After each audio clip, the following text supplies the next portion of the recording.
It is the most fundamental experience of all, defining our waking moments and giving rise to all that we think and feel. Without consciousness, we have no way of proving we or anything else exists. And yet, what it is and why we have it remain a mystery that some of the greatest minds have been unable to solve. The only way I know I exist is because I'm conscious. I wake up in the dark of a hotel room, I'm discombobulated because I'm jet lagged, I have no idea where I am, or even who I am, or in what country I am, yet I know I exist because I see something. Rapid advances in our understanding of how the brain works might one day allow us to pinpoint the parts of the brain that generate consciousness. But will something as objective as science be able to explain what it feels like to be us? Consciousness by its nature is private. It's subjective. I know about my consciousness from the first person point of view. Other people can only know about my consciousness very indirectly. Philosophers have been trying to answer some of these questions for millennia. In the past couple of centuries, scientists have joined them. Debate can be fierce.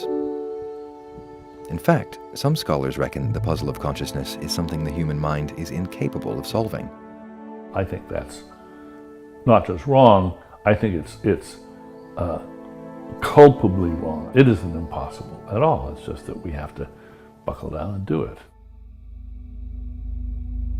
One thing that both disciplines can agree on is that consciousness arises in the brain. Made up of roughly 85 billion neurons and other supporting cells about which we know little, the brain consumes almost 20% of our energy, despite comprising just 2% of our mass. Every so often I get kind of interested in astronomy and cosmology because you look out there and you think, oh gosh, this is amazing, it's almost limitless. But then I turn around and I kind of introspectively think about the brain, and it's kind of like a universe within. We're a long ways of understanding how it works, but if we could get down to figuring out how a neuron works, by God, then we could do it at 2 neurons, and then 4 neurons, and then 4 million neurons, and then 100 million. Helped by developments in imaging, partly pioneered by Dr. Reichel and his team, scientists can study in some detail the 2 enormous folded sheets of outer brain called the cerebral cortex. This plays a crucial role in higher brain functions like memory, perception, thought, and language. And I have 2 of them in my left and right.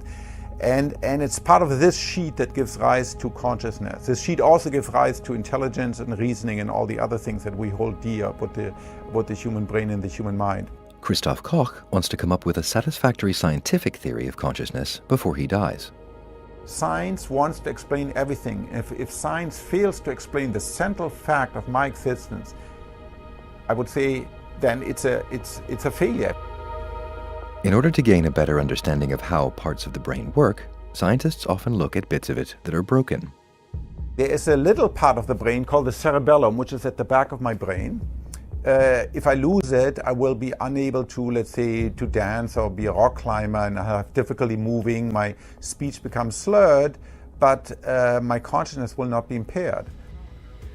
On the flip side, it seems that some parts of the brain may be essential for consciousness.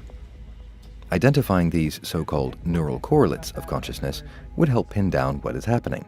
What might the NCC, the neural correlate of consciousness, be like? Assuming that it's an emergent neuroscientific process. And let me say straight away that we don't know what it's like. Before his death in 2004, Francis Crick, the co-discoverer of the structure of DNA, worked with Dr. Koch on something they termed the binding problem. Put simply, the binding problem asks how the brain integrates different bits of information it gets, both sensory and internal, into our conscious experience. In real life, the brain is terribly good and puts everything together, the movement, the shape, and the color. The usual way of saying the binding problem is if you have a red square and a green triangle.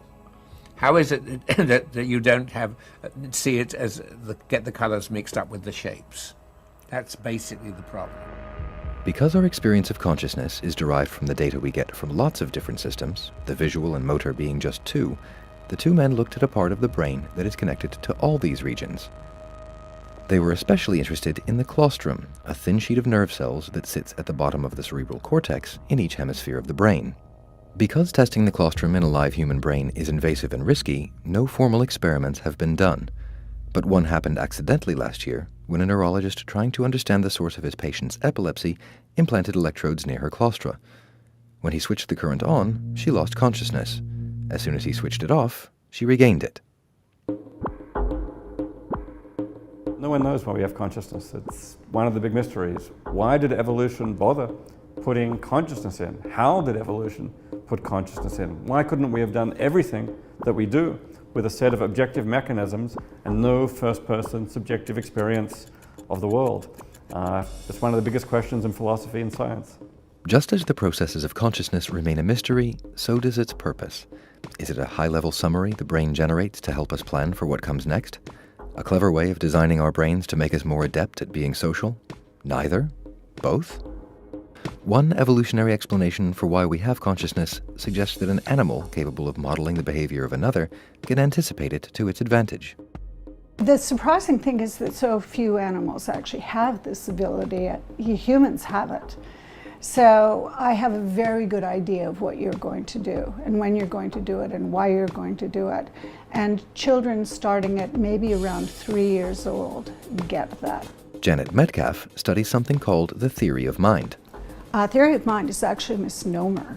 The way we test it is whether a person or an animal can give evidence that they can get into the other person's shoes or the other person's mind and see the world from that person's perspective.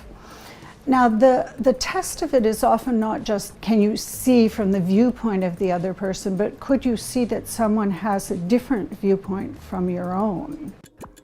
The theory of mind might provide one way of working out if animals other than humans are conscious. The only species that we're absolutely sure has theory of mind is human. And maybe humans older than roughly 3 years old. It's very controversial whether any other animals have it. They're arguing about whether chimps have theory of mind or not. Before we can have a theory of mind, we must recognize ourselves. For decades, scientists have used something called the Rouge test to see whether animals do just that. Human babies do from about 18 months old. Chimpanzees, presented with mirrors, soon use them to groom themselves, much as we do. Elephants, dolphins, and magpies also can respond to mirrors in ways that suggest self-recognition. The problem with the Rouge test that the animal researchers always raise is that maybe it's just body knowledge, that it's not mind knowledge. So it was interpreted as the animal knowing that they have a mind, and theory of mind as we normally think about it is related to another person, not to the self. But presumably you have to know that you have a mind before you project that same capability onto someone else. Identifying the neural correlates of self-recognition in animals would be a hard task. But if we were able to do it, comparative studies would be possible. That would be hugely valuable. Science is edging closer to understanding what parts of the brain might be involved in generating conscious experience. By some estimates, we may not be far away from an empirically sound theory of consciousness and how it evolved. But could a physical theory ever satisfactorily address what it is that people are feeling when they are conscious? David Chalmers calls consciousness the hard problem, a deft description for something that is hard to explain and hard to solve. The methods of science right now are great for explaining objective processes and objective functions. So when it comes even to explaining things like the behavior of an organism, you can tell some story about a bit of the brain, a neural process or a computer-like process in the brain that makes us behave a certain way. But the problem of consciousness, what we call the hard problem of consciousness, which is explaining how you get subjective experience from the brain, is not that kind of question. It's not a question about how we behave. It's a question about what it's like, about how it feels from the inside. And it looks like you can explain all those objective mechanisms and objective processes, and you still won't have answered the hard problem, which is why is it that all that functioning is accompanied by consciousness? The hard problem divides philosophers and scientists alike. Some philosophers argue that consciousness can be explained far more simply. A lot of puzzles, no mysteries. We're going to understand it from the bottom up and from the top down. I have no doubt about that. Daniel Dennett argues that consciousness is nothing more than a cognitive illusion that science will, in due course, explain.